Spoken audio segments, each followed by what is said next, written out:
Monsieur le maire, chers collègues, mesdames et messieurs, alors que la tension atteint un nouveau seuil d'inquiétude au Proche-Orient, avec l'escalade militaire entre Israël et l'Iran, la multiplication des frappes, y compris contre des civils, et le risque toujours plus réel d'un embrasement régional, voire mondial, notre responsabilité, ici, à Toulouse, est de ne pas détourner le regard. Nous ne sommes pas à Jérusalem, ni à Téhéran, ni à Rafah, mais ce qui s'y joue nous concerne.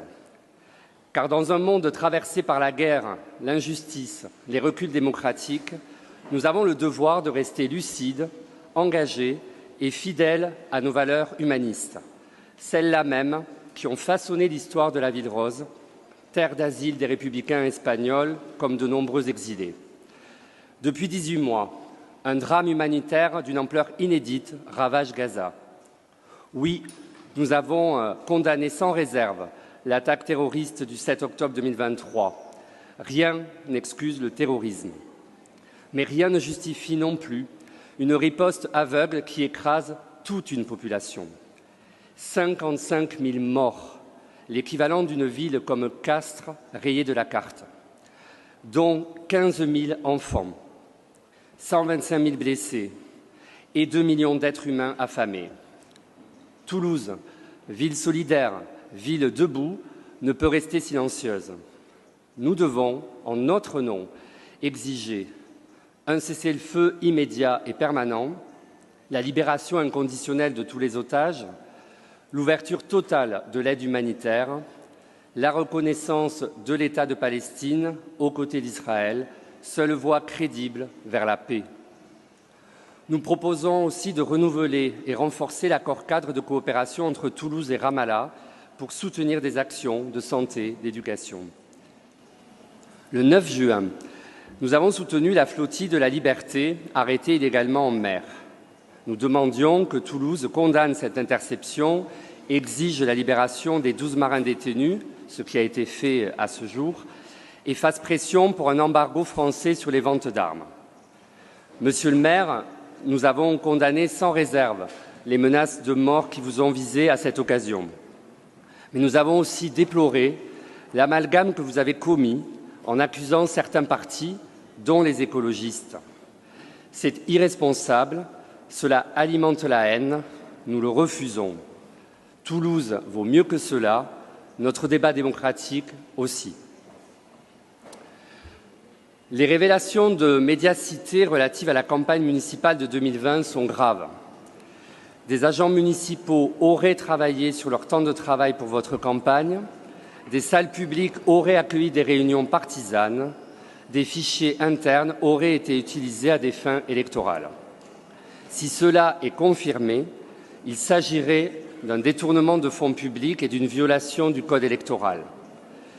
Dès le premier conseil municipal de cette mandature, j'avais parlé d'une tâche indélébile à propos de la campagne de caniveau que vous aviez menée, jusqu'à des attaques homophobes de vos soutiens et des insinuations personnelles indignes.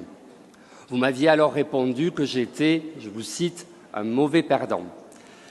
Mais les éléments révélés tendent à montrer que la tâche était peut-être encore plus profonde et que je n'étais peut-être pas si mauvais perdant quand vous semblez être aujourd'hui un si mauvais gagnant.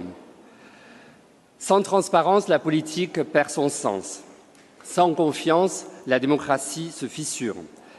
C'est pourquoi j'ai saisi le procureur de la République via mon avocat au titre de l'article 40 du Code de procédure pénale. Nous ne demandons rien d'autre que la vérité. Et la sincérité du scrutin est en jeu. La confiance démocratique l'exigeait donc.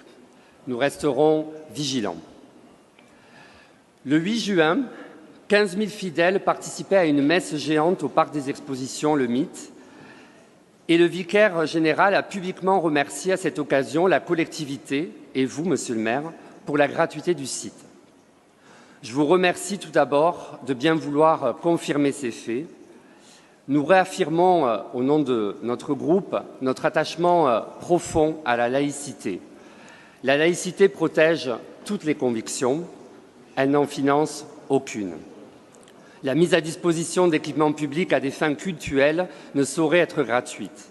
C'est pourquoi nous vous invitons à mettre en place un cadre transparent avec la publication systématique des montants de location et des critères clairs et limités pour l'octroi de la gratuité, uniquement pour des événements d'intérêt général reconnus, qu'ils soient culturels, éducatifs ou caritatifs. La neutralité de la République n'est pas négociable. Elle est la garantie du vivre ensemble.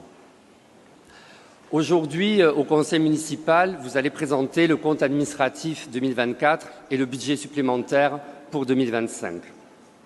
Nous y verrons vos choix politiques qui sont peut-être moins idylliques que le tableau que vous avez dressé au début de ce Conseil. Nous verrons des associations qui paient les conséquences de l'austérité votée par vos amis à l'Assemblée nationale. Des services publics réduits comme les bibliothèques. Et d'ailleurs, une manifestation a lieu en ce moment sous nos fenêtres et nous la soutenons pleinement. Nous verrons aussi la poursuite d'une vente par appartement du patrimoine public qui nous appauvrit collectivement. Ou encore des dérives dans la politique petite enfance confirmées par la Chambre régionale des comptes. Face à tout cela, le groupe écologiste reste mobilisé et fera comme toujours des propositions, notamment à travers un vœu pour rétablir un véritable service public des bibliothèques, pilier de l'émancipation, ou encore un vœu pour une réforme du financement de l'accueil du jeune enfant qui garantisse à la fois qualité de l'accueil et juste rémunération. Alors, en conclusion, je dirais que de Gaza à Toulouse, un même fil rouge traverse nos débats. Justice, transparence, paix. Justice pour les civils bombardés ou affamés, qu'ils vivent à Gaza, en Israël ou ailleurs. Transparence dans l'usage des moyens publics, ici comme ailleurs. Paix sociale fondée sur des services publics solides et une vie associative qui soit pleinement soutenue. Et surtout, une exigence d'éthique et de responsabilité pour celles et ceux qui représentent Toulouse. À chaque fois que l'on s'habitue à l'inacceptable, à chaque fois que l'on détourne le regard, c'est un peu de démocratie que l'on abîme. Alors non, nous ne détournerons pas le regard.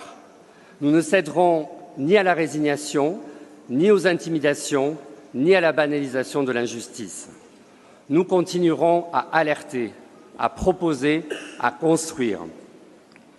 Parce qu'une Toulouse écologique, sociale, démocratique et digne n'est pas un rêve lointain, c'est un cap, et ce cap, nous allons le tenir ensemble.